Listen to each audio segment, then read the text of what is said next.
Alhamdulillah pada pagi hari ini kita bisa bersama-sama silaturahim, bertemu kembali. Mohon maaf sudah beberapa saat saya tidak bisa sowan. Alhamdulillah pada pagi hari ini bisa bertemu kembali dengan Bapak Ibu. Ingin melanjutkan apa yang pernah kita diskusikan beberapa waktu yang lalu tentang keluarga, yang sudah mulai dengan apa yang disebut dengan sakinah, mawaddah, warahmah. Kemudian bagaimana keluarga itu harus dibangun dengan 4 pilar yang kokoh, mulai dari agama, komunikasi, kepuasan, dan menutup kesempatan yang tidak-tidak. Lalu saya lanjutkan dengan bagaimana itu semua berproses, mulai dari awal tahap masih yang disebut dengan cinta romantis, atau orang sering menyebutnya dengan fase bulan madu, ya, honeymoon.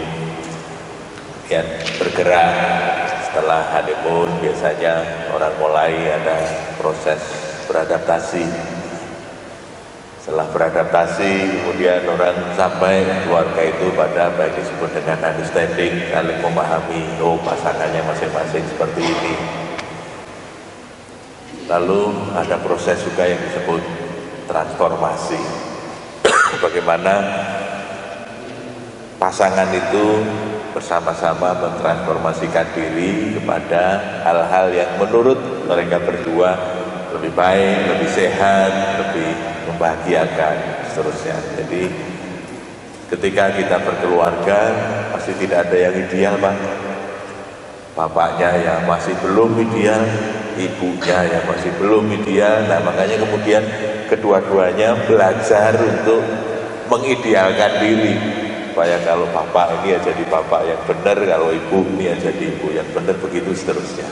Nah, baru nanti terakhir kita sampai pada fase yang disebut dengan cinta sejati atau true love, atau itulah yang dalam bahasa kita disebut sakinah, mawaddah, warahmah. Ini sekedar mengingatkan kembali tentang beberapa hal yang dulu pernah kita diskusikan.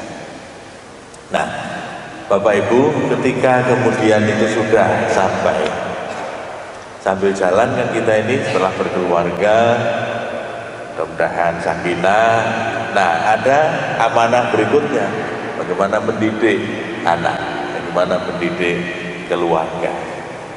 Pada kesempatan yang baik ini saya ingin melanjutkan masa proses tarbiyah itu, pada proses pendidikan itu.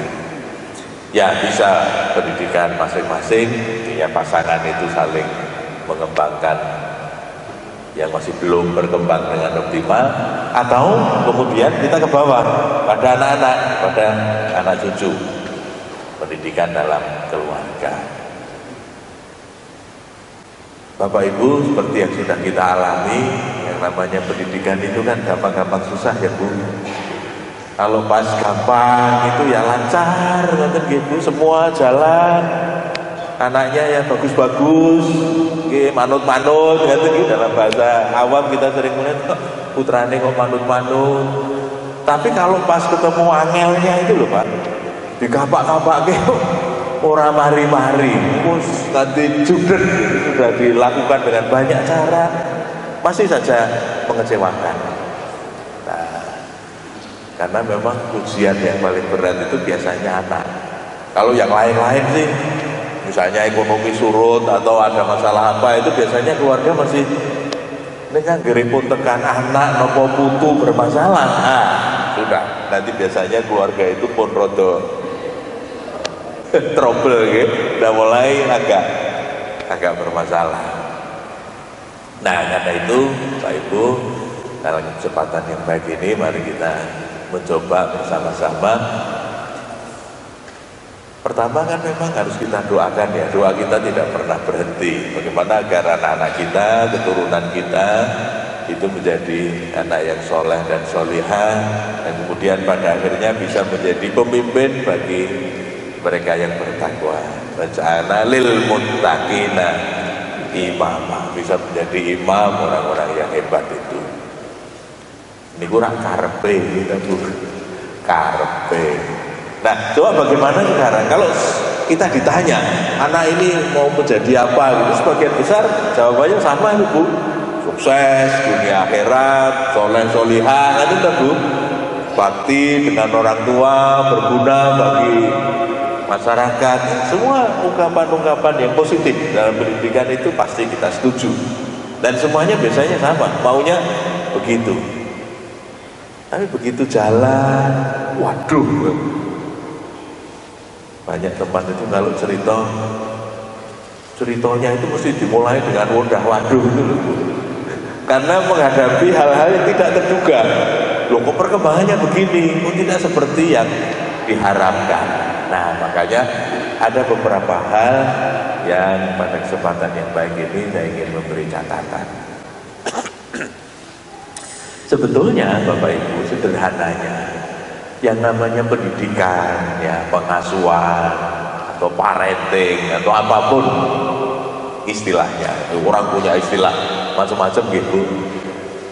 Lembula wentah putra wayah mendidik ini sebetulnya sederhananya itu begini Bu. Yang namanya pendidikan itu adalah kombinasi dari dua hal, converting and stimulation.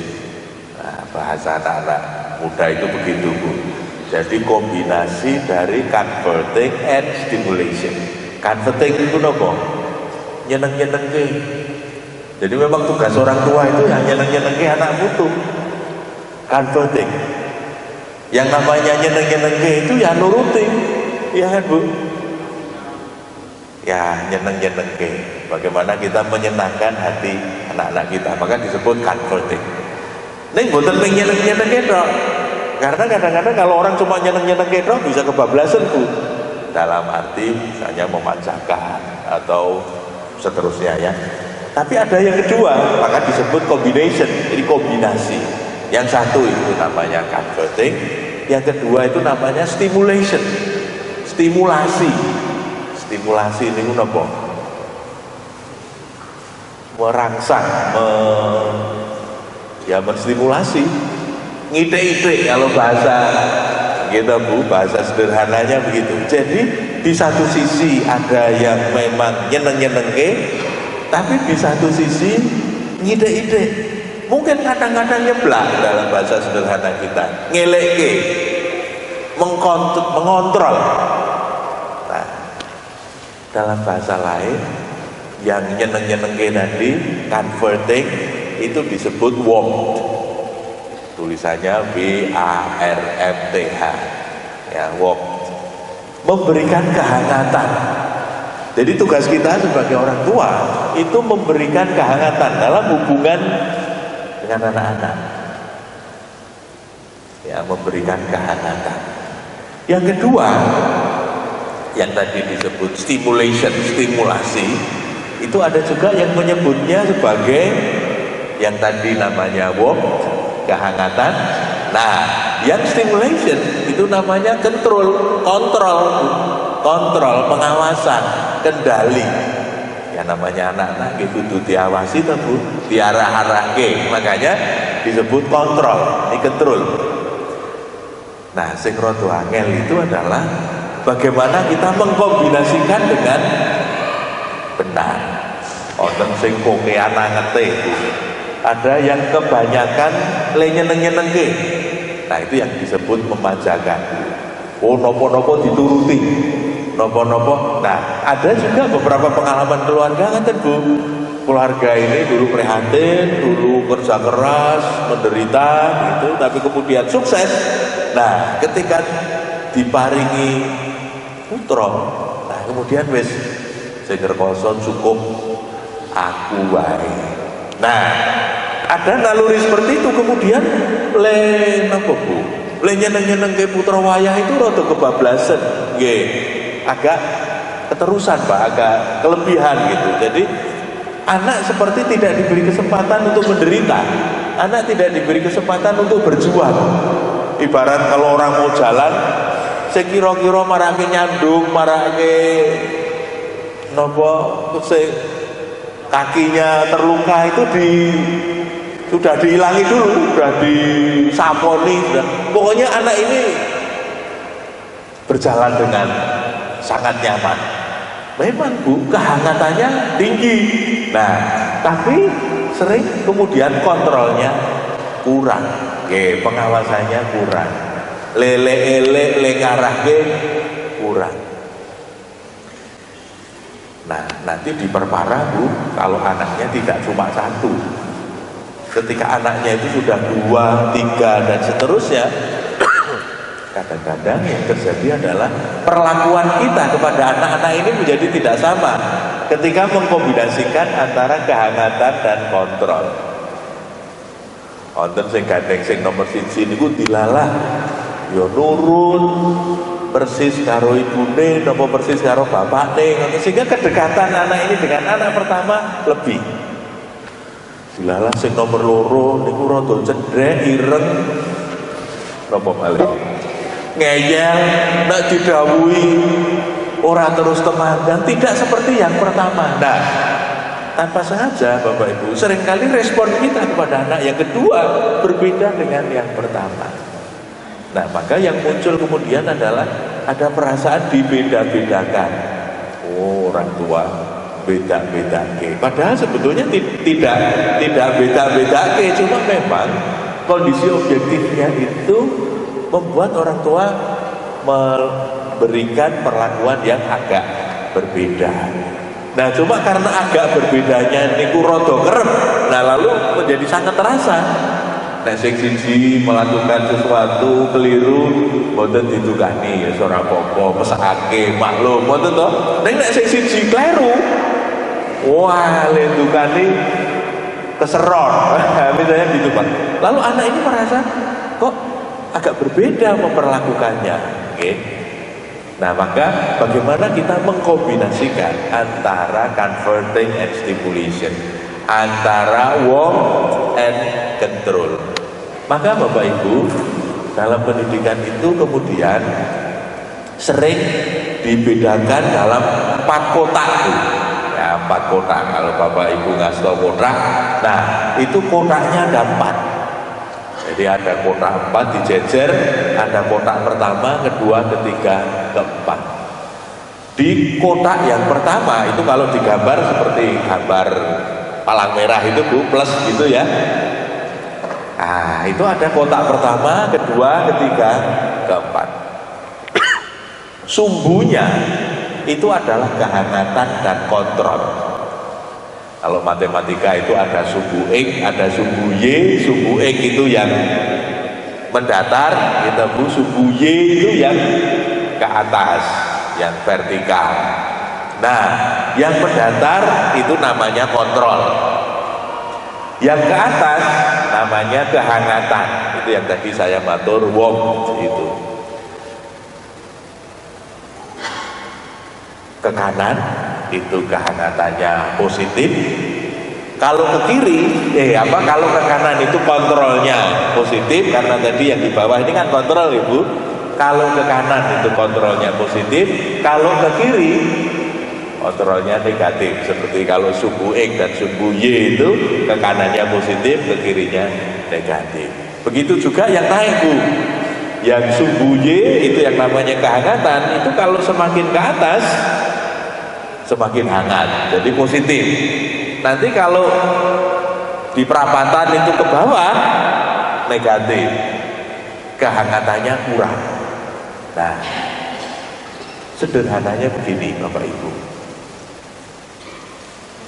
pendidikan itu akhirnya bisa kita kelompokkan ke dalam 4 kotak itu Bu, yang dibedakan oleh sumbu X sama sumbu Y kita.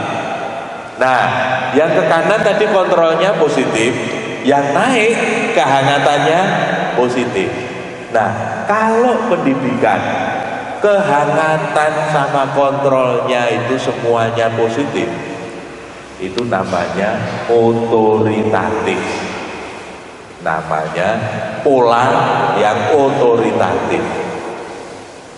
Itu yang paling apik. Otoritatif itu hangatnya bagus, kontrolnya bagus. Niku teng kanan atas gitu. Di kanan atas ini kanan naiknya positif, tekanannya juga positif, maka di sini semua positif, ini disebut otoritatif. Nah, yang otoritatif itu apa Bu? Berarti cara kita mendidik niku nggih anget ning ya le ngawasi tenanan, le ngontrol nggih tenanan. Jadi dua-duanya positif, Pak. Dua-duanya positif. Itu hasilnya nanti pada anak-anak itu anak-anak yang lebih percaya diri, gembira, berani mengambil keputusan, ngaten-ngaten itu, Pak. Karena dididik dalam suasana yang hangat. Jadi suasana itu hangat itu maksudnya ya dekat, wong tua nggih ngerti kebutuhan anak-anak, begitu seterusnya. Tapi pada saat yang sama, nek kleru nggih dielekke, nek kleru nggih dipernahke. Jadi ada kontrol, Pak. Kontrolnya juga bagus, tapi kehangatannya juga bagus. Nah, itu kotak sing pojok dhuwur kanan itu namanya otoritatif. Tekanannya kontrol positif, ke atasnya kehangatan juga positif. Ini dua-duanya positif, Pak. Itu bagus. Kedua-duanya positif. Nah, yang kedua di bawahnya, Bu. Ini kan tadi dua-duanya positif, ke kanan kontrolnya positif, ke atas kehangatannya juga positif. Nah, kotak yang di bawahnya itu berarti kontrolnya positif, tapi kehangatannya karena ke bawah negatif. Nah, ini model keluarga yang namanya otoriter. Otoriter itu kontrole pol, tapi kehangatannya nggak ada. Negatif, ekstrimnya begitu. Kalau ke bawah, semakin ke bawah semakin negatif. Jadi ibarat palang merah ngoten niku, kalau yang tadi kan positifnya naik itu. Nah, sekarang karena ke bawah ya negatif. Jadi kehangatannya negatif. Tapi kontrolnya positif. Wah, pun kokean aturan. Kabeh diatur, kudu melu sing tuwa. Kudu manut aku. Maka dalilnya bukan albiru manit tako, tapi albiru manut aku. Nah, gitu. Dalilnya gitu, Pak. Bukan albiru manit tako, tapi albiru manut aku. Nek ora manut aku ya ora bener. Maka kalau ada konflik misalnya antara anak dan orang tua, ini lagunya kalau yang otoriter yang ganti wong tua aku apa kowe. Nah, itu artinya otoritas yang yang diajukan itu adalah otoritasnya, haknya. Ya karepku toh, aku bisa ngoten niku lho, Pak. Itu yang tua yang kadang-kadang sesuai dengan maunya sendiri saja. Jadi kontrolnya kuat tapi kehangatannya minus, okay? Kehangatannya kurang. Nek bangsa ngontrol, wah kenceng banget, Pak. Tapi suasananya menjadi tidak hangat. Nah, pola yang seperti ini namanya otoriter. Oke, pola yang otoriter itu kontrolnya kenceng, neng boten pateh nyenengke. Situasinya itu masih nggak menyenangkan, Pak, karena kehangatannya nggak ada. Yang ada adalah suasana yang menakutkan. Nah, efeknya pada anak karena situasinya menakutkan, anak kemudian menjadi tidak berani mengambil keputusan, Pak. Soalnya nopo-nopo sing mutuske orang tua, sing tua. Jadi anak tidak diberi kesempatan untuk melatih mengambil keputusan sendiri. Nah, padahal pendidikan yang baik itu semakin lama anak itu harus semakin pintar mengambil keputusan. Mengambil keputusan yang bertanggung jawab. Tapi supaya kemudian pada akhirnya dia bisa mengambil keputusan yang bertanggung jawab, itu kan harus dilatih, kan, Bu? Sebentar-sebentar diberi kesempatan untuk mengambil keputusan. Ben latihan mengambil keputusan, karena mengambil keputusan itu tidak mudah. Nek boten diulang, tidak dibiasakan anak sejak kecil, itu nanti dia nggak bisa mengambil keputusan dengan benar, Pak. Nah, untuk menuju kepada berani mengambil keputusan yang benar, berani memperjuangkan pilihan-pilihannya, itu kan sejak kecil harus dilatih. Mohon maaf Bapak Ibu, saya melihat perkembangan yang tidak menggembirakan sekarang ini, terutama teman-teman mungkin juga mengalami, seringkali kalau kita di kampus, ini kan sudah hampir pendaftaran mahasiswa baru. Lihat saja Bapak Ibu, sing daftar ke kampus sinten? Orang tua atau Bu? Nek biar boten nonton Pak. Kita dulu itu yang namanya mau kuliah, alamatnya ngerti, jurusane nopo, gue golek dhewe, takon dhewe, nanti antri dhewe, ngisi formulir dhewe. Enggak Bu. Saya masih ingat dulu waktu daftar gitu Pak, entah itu di Pulau Sumur atau di tempat lain, itu kalau yang namanya daftar masih pakai antri. Malam-malam kita antri semalaman, wah susah payah. Baru nanti pagi loketnya buka gitu. Itu semua dilakukan sendiri. Itu kan artinya apa Pak? Anak-anak sejak awal itu diajari untuk jajal dewe toh. Tapi sekarang ini Pak, ya Allah Pak, kalau saya perhatikan di kampus, saya daftar sak omah, boten peng bapake, boten peng ibuke, kadang-kadang mbahne nggih melu. Malah yang menarik itu kadang-kadang anaknya nggak ikut. Anaknya nggak ikut, sing kangelan, sing tuwa. Pernah di SD Sukonandi, saya didhawuhi ngisi begini ini Bapak Ibu dengan orang tua. Nah, sebelum saya yang ketiga itu dari dinas pendidikan menyangkut ujian. Nah, kan untuk ujian nasional gitu. Wah, saya datang lebih awal. Nah, saya mendengarkan bagaimana Bapak Ibu bertanya kepada narasumber yang dari dinas pendidikan itu Bu. Ya Allah Pak, itu koyo-koyo sing ngarep ujian itu orang tuanya takon soale, takon kisi-kisi, takon bukune, takon wah dengan sangat detail Bu. Nah habis itu kan saya yang disuruh matur. Nah saya matur ngaten, Bapak Ibu kok kesan saya tadi yang mau ujian kok Bapak Ibunya ya, yang cemas kok Bapak Ibunya. Mungkin anak-anaknya enggak apa-apa, tapi Bapak Ibunya oh nanti kalau nilainya enggak bagus bagaimana, kalau enggak dapat sekolah favorit bagaimana. Kita dulu enggak dapat sekolah favorit juga enggak apa-apa gitu Bu. Enggak apa-apa, hidup itu tidak harus di sekolah favorit kok. Ya orang sekolah di mana-mana boleh gitu Bu. Yang penting bagaimana kita mengembangkan diri. Bapak Ibu, ini sedikit intermezzo. Kemarin beberapa waktu yang lalu saya minggu lalu berkesempatan silaturahmi ke beberapa teman yang luar biasa. Pertama, saya silaturahmi ke Mas Bahrudin di Korea Toyibah di Salatiga. Jadi ada komunitas belajar namanya Korea Toyibah. Pernah masuk di KKND, ulasannya banyak di koran. Saya ingin lihat prakteknya kayak apa sih. Itu namanya Korea Toyibah. Kalau Solo Tigo itu lereng gunung napa niku Bu? Gunung Slamet nggih napa gunung napa nek Solo Tigo? Merbabu ya Pak ya, Merbabu nggih, di lereng Gunung Merbabu.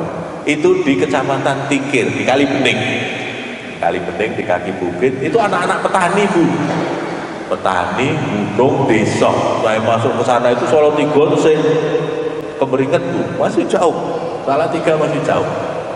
Nah, ada aktivis namanya Bahrudin, punya pikiran gimana bentuk komunitas belajar.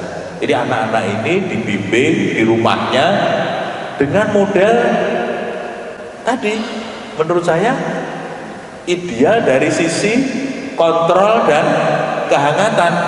Pun koyo kancane dhewe, semua potensi anak difasilitasi, tapi juga diarahkan. Prestasinya Bu luar biasa. Ini sebetulnya hanya kelompok belajar. Kayak nek awake dhewe kejar paket iki lho Bu. Ada paket B, ada paket C, yang ujian penyetaraan itu Pak, penyetaraan SMP dan SMA. Awalnya mereka ini SMP. Tapi karena potensi anak didorong betul, dikembangkan, dilatih, difasilitasi, ya tentu seadanya karena di desa gitu. Tetapi prestasinya luar biasa Pak. Anak yang seusia SMP itu sudah bisa nulis artikel dan artikelnya dimuat di Kompas. Padahal nulis di Kompas itu angel tenan Pak, untuk bisa dimuat. Ini harian nasional termasuk yang bergengsi kan, salah satunya adalah Kompas, ada Media Indonesia, ada ya koran-koran nasional yang berat-berat itu, Pak. Itu anak usia SMP, padahal cuma ikut ujian penyetaraan loh, Bu. Bukan sekolah formal, dia hanya kelompok belajar. Jadi bagaimana seperti keluarga sendiri, kata loh, Pak, dididik seperti keluarga sendiri di rumah itu, tapi kemudian prestasinya luar biasa. Anak-anak yang usianya SMP itu sudah bisa kemampuan menulisnya saja, itu sudah bisa dimuat artikelnya di harian Kompas. Itu mahasiswa belum tentu bisa loh, Mas. Belum tentu bisa. Ini anak usia SMP. Kemudian yang karena mereka setelah SMP berkembang, akhirnya juga mendirikan SMA untuk yang setara SMA. Nah, anak-anak ini yang setelah setara SMA itu luar biasa, Pak. Ini cah desa anaknya petani di lereng Gunung Merbabu itu di Salatiga itu. Ada beberapa itu yang luar biasa. Kemampuan menulisnya itu anak-anak ini, Pak, yang sudah berusia SMA itu sudah bisa menulis lebih dari 20 buku dan dijual di toko buku. Itu mahasiswa dari Mestiso SMA, tapi bukunya itu sudah bisa diterbitkan dan dijual di toko buku, Pak. Laku macam-macam judulnya. Salah satu judulnya itu yang kemarin saya lihat itu lebih asik tanpa ujian nasional. Judul bukunya itu lebih asik tanpa ujian nasional. Itu opini dari anak itu dan kemudian dijual, laris buku itu, dan banyak buku-buku yang lain. Ada novel, ada esai, ada macam-macam. Bikin lagu, di video klipnya bikin sendiri. Wah, macam-macam. Jadi anak ini difasilitasi supaya bisa berkembang dengan optimal sesuai dengan minat dan bakatnya masing-masing. Ada yang menulis, ada yang mengarang lagu, ada yang bikin komik, gambar itu loh, Bu. Saya lihat karyanya itu persis komik Jepang. Cara menggoreskannya itu persis komik-komik Jepang yang disukai anak-anak itu loh, Pak. Tetapi dia adaptasi dengan cerita pewayangan. Jadi atasnya itu kayak komik Jepang tapi tapian, pakai jarit, terus gowo panah, itu pokoknya kayak cerita pewayangan itu, Pak. Dia gambar dengan sangat bagus. Jadi ini gambar itu apik banget. Ini dilatih dari awal, dilatih menggambar terus, akhirnya luar biasa. Dan anak-anak itu mandiri, gembira. Kan kita ingin ya, Bu, punya anak-anak ini mandiri, gembira, cakap, berprestasi, birrul walidain, kan gitu, ya akhiratnya apik. Kita juga nggak enak ya melihat anak-anak itu menderita, gitu, cemberut, karena terlalu banyak beban yang tidak terselesaikan. Mungkin mikir ujian nasional, mungkin mikir masa depan yang bagi dia mungkin masih menjadi tanda tanya. Tapi saya lihat anak-anak di situ itu gembira, nyanyi, nulis, melukis, berkarya. Jadi seperti sangat produktif. Nah, hari berikutnya saya sama teman-teman ke Malang, Bu. Di Malang itu ada sebuah SMA yang lucu. Saya pengen berbagi cerita. Namanya SMA Selamat Pagi Indonesia. Wah, aneh loh. Namanya itu SMA SPI. Letaknya di Batu, Pak. Dan tidak banyak orang tahu. Saya berkali-kali ke Malang itu yang baru kemarin itu ke sana, padahal sudah hampir 10 tahun itu, Pak. Yang sekolah itu sekolah kaya panti asuhan, Bu. Yatim piatu, yatim atau miskin. Syaratnya itu le sekolah teng mriku niku yatim piatu, yatim dan jelas miskin. Gratis, Pak. Beasiswa penuh, kaya panti asuhan tadi, Bu. Namanya sekolah SMA Selamat Pagi Indonesia. SMA SPI, kayak SMA biasa, tapi berasrama. Nah, di asrama inilah mereka dilatih kepribadiannya. Ada beberapa yang menarik, misalnya SMA ini multikultur, Pak. Multikultur itu artinya dari semua agama, dari semua suku. Jadi sengaja pakai kuota, Islam berapa persen, Kristen berapa persen, Buddha berapa, dikasih kuota. Jadi semuanya ada di situ. Kenapa disebut selamat pagi Indonesia? Ya supaya Indonesia itu ada di situ dan orang punya semangat seperti di pagi hari. Meskipun malam, ya sapaannya selamat pagi. Jadi tekrikon itu nek bengi, selamat pagi Bapak Ibu, ngoten niku. Kalau kita datang ke sana, sapaan tiap harinya ya selamat pagi, supaya menyiratkan semangat di pagi hari. Semua suku ada di situ, Bu, dari Sabang sampai Merauke. Difasilitasi tempat-tempat ibadahnya juga begitu, semuanya difasilitasi. Nah, yang ingin saya ceritakan, Pak, anak-anak ini kan asalnya anak-anak yatim, fakir miskin, datang ke situ itu dalam keadaan yang secara psikologis agak kurang menguntungkan. Karena apa? Biasanya minder, kurang perhatian, ya karena memang nggak ada yang memperhatikan, tentu karena orang tuanya sudah tidak ada, mungkin keluarga juga. Jadi masuk itu dalam kondisi yang menurut bahasa mereka, kami ini mulainya bukan dari nol, Pak, tapi mulai dari minus. Tidak dari nol tapi minus, ya kami tidak percaya diri, kami ada masalah psikologis, kami macam-macam lah, karena diperlakukan yang tidak semestinya di keluarga. Nah, akhirnya masuk di sekolah itu yang namanya SMA kan 3 tahun, Pak. Nah, kelas 1, kelas 2, kelas 3 itu didampingi di asrama. Mereka menyebutnya praktek entrepreneurship, praktek kewirausahaan. Jadi memang di SMA ini penekanannya pada kewirausahaan, karena ini anak-anak dari keluarga miskin kan harus diajari bagaimana caranya cari duit biar bisa mandiri. Tapi yang namanya praktek kewirausahaan itu apaan, Bu? Termasuk nyabu, macul, di samping dodolan. Nah, singkat cerita, selama mereka sekolah di situ dan sekarang beberapa sudah menjadi alumni, itu menurut saya menarik sekali perkembangannya. Anak-anak yang sudah menjadi alumni itu kemudian mereka tetap tinggal di situ, karena kalau mau pulang ya nggak punya rumah, tentu rumahnya. Mereka cerita rumah kami itu ya gede, kemudian beralas tanah kecil sekali, itu pun bukan punya sendiri dan macam-macam. Yang ingin saya ceritakan, Bapak Ibu, ada anak yang ketika masuk di situ itu cerita bahwa saya dulu, Pak, sejak kelas 4 SD itu menjadi pembantu rumah tangga hanya supaya saya bisa sekolah.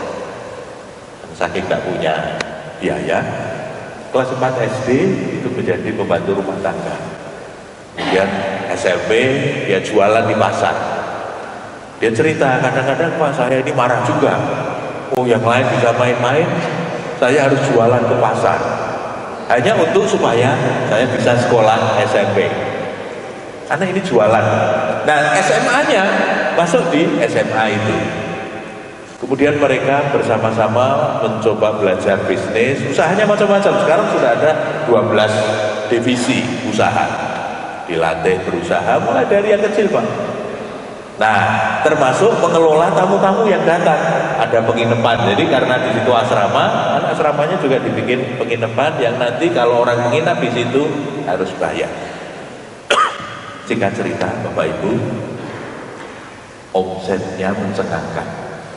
Untuk penginapan saja mereka omsetnya per tahun 12 miliar hanya untuk penginapan. Terus tamu-tamu yang datang kan beli oleh-oleh, Bu. Mereka bikin toko merchandise, toko oleh-oleh. Toko oleh-olehnya itu omsetnya berapa, Pak? Setahun 4 M. Padahal niku mung dodolan oleh-oleh, Pak. Sing dodol kita cilik-cilik niku SMA kelas 1 loro telu kali seniornya yang baru 1-2 tahun lulus dari situ. Merchandise itu omsetnya kira-kira 4 M. Dan dengan lancar dia cerita target kami, Pak, tahun depan 5,5. Itu cah cilik-cilik itu omongannya M-M-an, Pak. Padahal itu dulu adalah anak-anak yang datang dengan kondisi yang minus tadi. Sekarang begitu sudah lulus itu bisa percaya diri dan boleh terangin ini kaya bakul tenanan itu lho, Bu. Wah, dengan percaya diri dan sangat bagus komunikasinya. Rupanya, Pak, sejak dia masuk di situ itu anak-anak diwajibkan untuk membaca buku, terutama buku-buku pengembangan diri, bukan buku pengetahuan, buku pelajaran saja, tapi buku-buku pengembangan kepribadian, buku-buku pengembangan diri, Pak. Misalnya bagaimana menjadi orang yang percaya diri, bagaimana teknik komunikasi, bagaimana teknik menjual, bagaimana, pokoknya buku-buku praktis yang bermanfaat untuk kehidupan sehari-hari. Hasilnya apa, Bu? Itu yang membuat saya terharu. Anak yang tadi saya ceritakan pernah menjadi pembantu rumah tangga, itu dengan ringan bercerita, alhamdulillah Pak, kemarin saya sudah bisa menghasilkan bapak saya. Jadi lulusan SMA itu sudah bisa bayari ongkos biaya hajinya bapaknya, ini ibunya sudah nggak ada. Jadi sudah bisa menghajikan bapaknya. Terus anak yang lain lagi, saya tanya, Bu, kalau rencanamu gimana, Pak? Ya alhamdulillah Pak, saya sudah sama teman-teman sudah punya kapling di sebelah. Sudah punya kaplingan, Bu? Sudah punya kapling di sebelah. Rencana saya beberapa tahun lagi mau saya bangun rumah itu. Saya ingin memboyong ibu, karena saya tidak mungkin Pak tinggal di samping jauh, bisnis saya di sini. Juga rumah ibu saya sangat tidak layak. Jadi saya ingin segera saya bangun dan ibu saya boyong ke sini. Luar biasa. Saya melihat begitu itu, oh ini mesti lebih bener ini. Pertama, secara ekonomi anak ini kemudian menjadi mandiri, dia sangat bisa berusaha. Tapi yang kedua tidak hanya untuk diri sendiri, tapi juga menghajikan bapaknya, boyong ibunya, gitu-gitu Pak. Dan oh ini pendidikannya bagus ini. Apa yang menjadi cita-cita itu terlaksana di lapangan gitu loh. Karena pendidikan itu yang tidak mudah kan gitu Pak. Apa yang ada di kepala itu kemudian nyata dalam implementasi.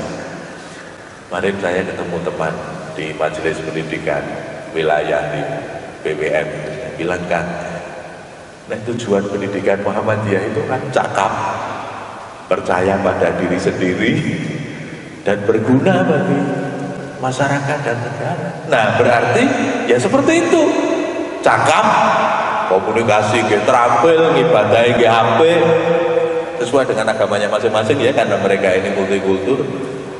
Tapi percaya pada diri sendiri. Nah yang lucu begini Bapak Ibu, pada saat mereka menerangkan salah satu produknya itu adventure. Adventure itu petualangan toh Pak. Jadi salah satu subnya itu adalah outbound. Nah kalau kita outbound itu sebetulnya menjadi hanya salah satu bagian saja dari adventure. Nah mereka punya beberapa paket adventure. Nah ini anak yang baru lulus beberapa tahun ini Bu, di hadapan kami itu menerangkan dengan sangat bagus bagaimana produknya yang namanya adventure. Dia cerita Pak, dia cerita bagaimana orang dulu nggak mengenal adventure. Nah, ini kan soal mengenalkan produk baru gitu loh Bu. Orang tahunya cuma outbound, tapi kami menawarkan adventure.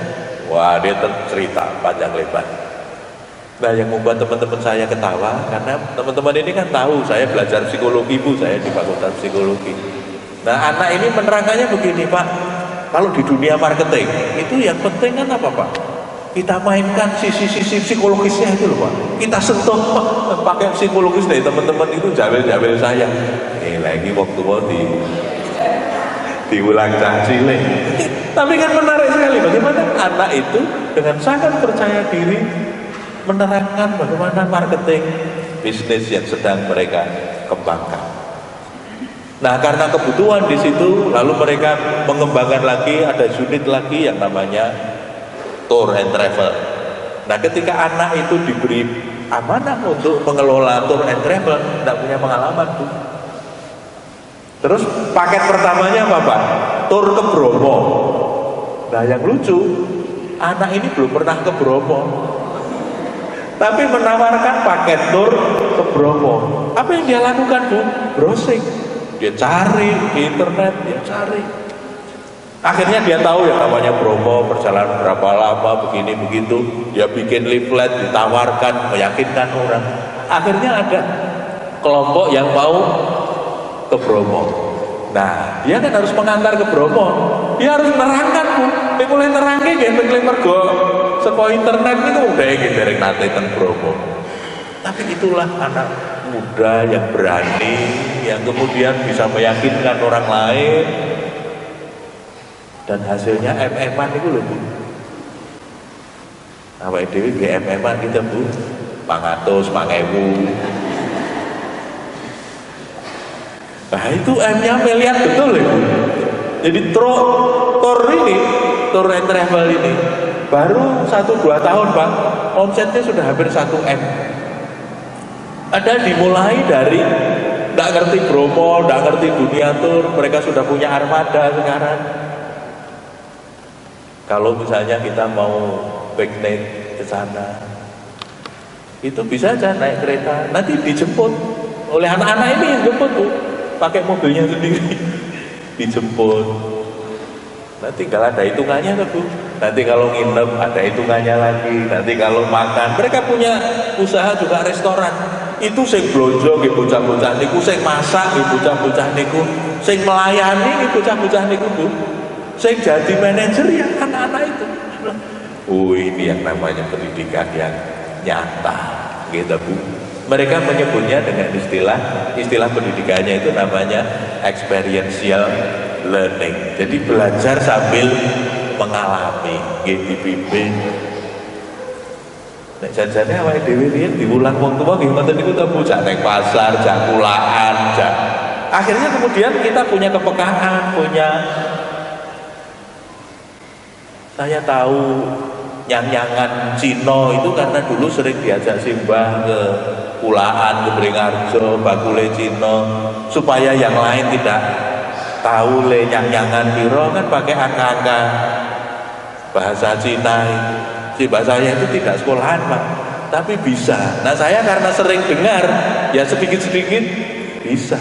Nah itu kan karena dari pengalaman, diajari lewat pengalaman.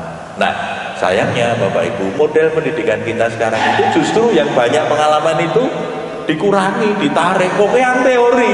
Padahal orang itu naik kokean teori sujud malah wedi untuk melangkah.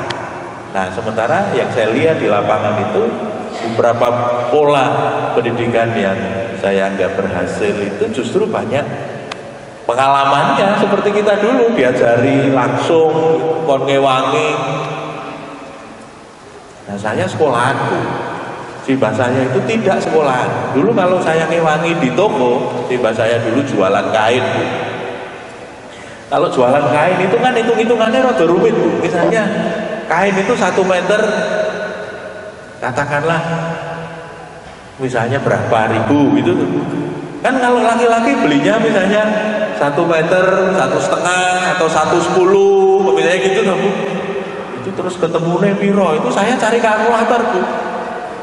Saya yang sekolahan simbah piro le, wah tek itu hafalan awangan, Bu, mencongak ya kalau zaman dulu. Itu karena terlatih, Pak, tiap hari mereka menghitung.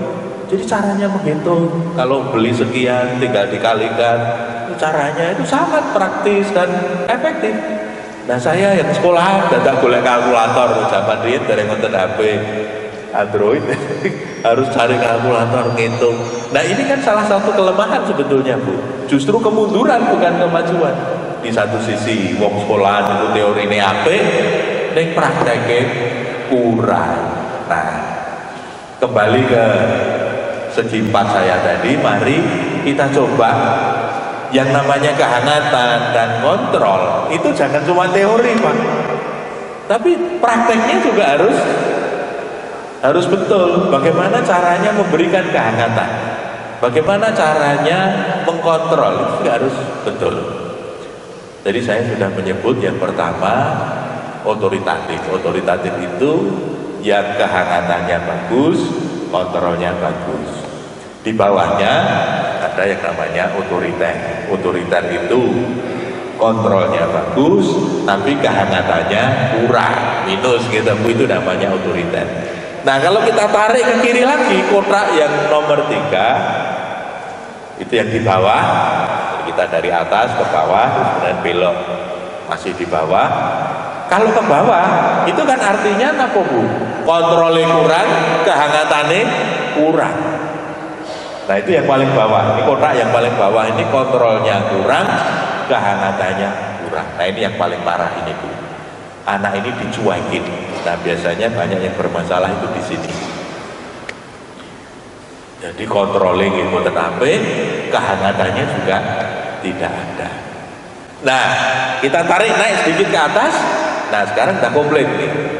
Kotak pertama, kedua, ketiga. Nah yang di atas ini kan berarti kehangatannya positif, tapi kontrolnya kurang. Nah ini yang namanya indulgen.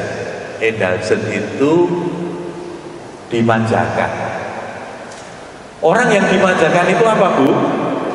Kehangatannya pol, apa-apa dituruti, apa-apa dikancani, tapi kontrolnya kurang. Ora tahu dileke, ora tahu dipernahke, cuma diikuti. Itu yang namanya dimanjakan. Resiko yang paling kelihatan dari pola yang dimanjakan, itu anak akan berkembang menjadi anak yang impulsif, Pak. Impulsif itu napa nggih? Kalau basa Jawa ini yang cocok untuk impulsif itu sakdek saknyet. Napa bahasa Indonesia ini napa? Sakdek saknyet. Jadi kalau punya mau itu harus sekarang, tidak bisa ditunda. Ya nek bapak kagungan kersa niku lho Bu. Kadang-kadang kan sakdek saknyet ora kena disemayani. Nah, itu namanya impulsif. Padahal sebetulnya kemauan itu kan bisa ditoto. Maka ada istilah noto hati, menata keinginan itu bisa Pak. Tetapi ya ini pada konteks ini yang namanya indulgen. Indulgen itu dimanjakan. Nah anak yang dimanjakan itu akan menjadi impulsif Pak. Karena nopo-nopo kulino dituruti. Ini kok nek ora dituruti nesu, begitu Bu. Nek ora dituruti nesu, nek ora dituruti mutung. Kalau apa yang diinginkan tidak ada, terus kecewa. Nah ini anak yang impulsif. Nah pada anak yang dibesarkan pada yang otoriter tadi, kalau yang otoritatif bagus. Tapi kalau yang otoriter, yang pokean kontrol ning boten anget tadi loh Bu, itu kecenderungannya anak menjadi anak yang dependen. Dependen itu apa Bu? Tergantung. Maksudnya anak yang tergantung itu ya anak sing boten mandiri, yang selalu menggantungkan pada yang tua. Kenapa tergantung? Karena memang orang tua polanya itu steering. Nopo steering? Nyetir, opo disetir, makanya disebut steering. Oleh nyetir niku kebangetan, pokoknya aturan. Misalnya nyetir lho, saya sering lihat. Kalau orang tua nyocoke penampilan baju padu padan, saya itu Bu, nek cah cilik niku ora janjane ora cocok gitu, mboten napa-napa to Bu, sing cilik. Saya sering lihat, wah, cah cilik dia diatur, ganti, duku ide ini, yang ini. Sepatunya yang ini. Aku sepong dhuwur tekan ngisor kok ditoto. Ya Allah, iki cah TK wis durung sudah diatur sedemikian rupa. Sehingga anak ini tidak punya pengalaman untuk jajal. Nah iki karo iki cocok ora, iki karo iki penak ora, ngoten niku ndak ada pengalaman untuk memutuskan sendiri. Akibatnya apa Bapak Ibu? Karena terus diatur. Nah, akibatnya anak ini menjadi takut kalau mau memutuskan sendiri. Soalnya apa Pak? Kalau keliru diseneni, kandhani kok. Ngoten ta Pak? Nah, karena kalau keliru dimarahi, apa efek yang muncul kemudian Bu? Bangane kleru. Aluwung takon dhisik. Pertama aluwung manut, yang kedua aluwung tanya dulu. Jadi Bapak Ibu kalau punya anak sering bertanya, jangan gembira dulu. Dan ada yang salah memahami Pak. Ketika anak kita ini nomor-nomor ditakoke, wah, iki anakku anu iki, rasa ingin tahunya besar. Apa-apa ditakoke, belum tentu. Kadang-kadang kalau anak semuanya ditanyakan, itu seringkali menjadi tanda bahwa anak ini dependen. anak ini tidak mandiri, anak ini tergantung. Jadi nopo-nopo ditakoke, misalnya ngeten Bu, kita mau pergi kabeh do salin, terus anak ini datang pakai ini aja ya Bu. Oh ini tanda bahwa ibu ini mesti ngatur terlalu, karena semuanya dadak dipiton ke ibu ini. Soalnya nek orang cocok karo kersane ibu ini kon salin meneh. Nah makanya kemudian ketika sebelum dia pergi mesti konfirmasi dulu, ini aja ya Bu. Ya begitu ya pun mantap. Tapi pola ini kan kemudian tidak sehat, semuanya menjadi ditanyakan. Mas, kalau Anda punya istri, besok punya istri yang dependen, itu awalnya kelihatan romantis Mas. Opo-opo ditakoke, masak apa Mas? Ngoten toh? Mau pakai pakaian apa Mas?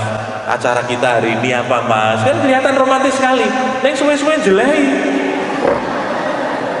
Suwe-suwe jelai barang cilik-cilik itu dadak ditakoke. Opo-opo kok ditakoke ora iso mutusi dhewe.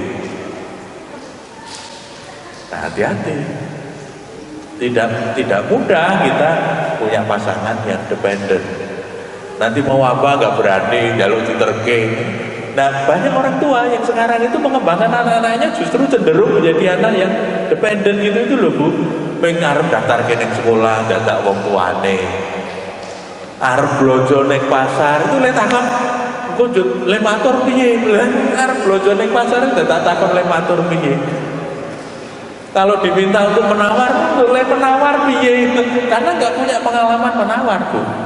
Nah makanya Bapak Ibu, dari pola tadi sebetulnya yang paling enak, yang paling bagus itu pola yang nomor 1 yang disebut otoritatif. Jadi keluarga itu anget nek kontrol. Nah terus caranya piye ben marake anget dan kontrolnya bagus. Nanti kita teruskan pada pertemuan berikutnya. Kira langkung ibu nyuwun pangapunten, mudah-mudahan yang sedikit ini ada manfaatnya. Assalamualaikum warahmatullahi wabarakatuh.